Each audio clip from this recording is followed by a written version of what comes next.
ఈ దేశంలో చాలా రాజకీయ పార్టీలు ఉన్నాయి. 58 గుర్తింపు పొందిన పార్టీలు ఉన్నాయి. 1 కాదు, 2 కాదు, 3 కాదు, 28 రాష్ట్రాలు ఉన్నాయి. 6 జాతీయ పార్టీలకు 6 పార్టీలకు జాతీయ హోదా వచ్చింది. కాంగ్రెస్ కానీ, బీజేపీ కానీ, పీపుల్స్ నేషనల్ పార్టీ కానీ, ఆమ్ ఆద్మీ కానీ, బహుజన కానీ, కమ్యూనిస్ట్ సిపిఐ సిపిఎం కానీ, ఈ పార్టీలకు జాతీయ హోదా ఉంది. రాష్ట్రాలలో 58 పార్టీలకు గుర్తింపు ఉంది. ఇంకా గుర్తింపు లేని డమ్మి పార్టీలు కోకొల్లలు, అవి పక్కన పెడదాం. ఇప్పటి వరకు 70 సంవత్సరాల కాలంలో ఈ 58 పార్టీలలో, ప్రాంతీయ పార్టీలలో 57 పార్టీలు, 6 జాతీయ పార్టీలు ఎప్పుడో ఒకప్పుడు ఎవరితోనో ఒకరితో పొత్తు పెట్టుకున్నారు.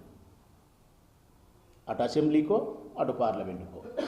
కొన్నిసార్లు సింగిల్గా పోటీ చేసినారు, కొన్నిసార్లు పొత్తులు పెట్టుకున్నారు. ఉదాహరణకు మన ఆంధ్రప్రదేశ్ రాష్ట్రంలో 1956లో ఎలక్షన్ స్టార్ట్ అయితే కాంగ్రెస్ వరుసగా గెలిచింది సింగిల్గా, కానీ తర్వాత పొత్తు పెట్టుకుంది.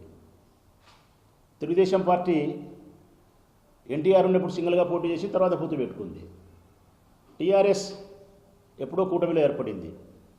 అన్నా డిఎంకే ఏ పార్టీ అయినా సరే ఒకటేమిటి, చిట్ట చివరకు ఈ దేశంలో ఉండబడిన 8 కేంద్ర పాలిత ప్రాంతాల్లో కూడా కొల్యూషన్తోనే, పొత్తులతోనే పరిపాలన సాగింది.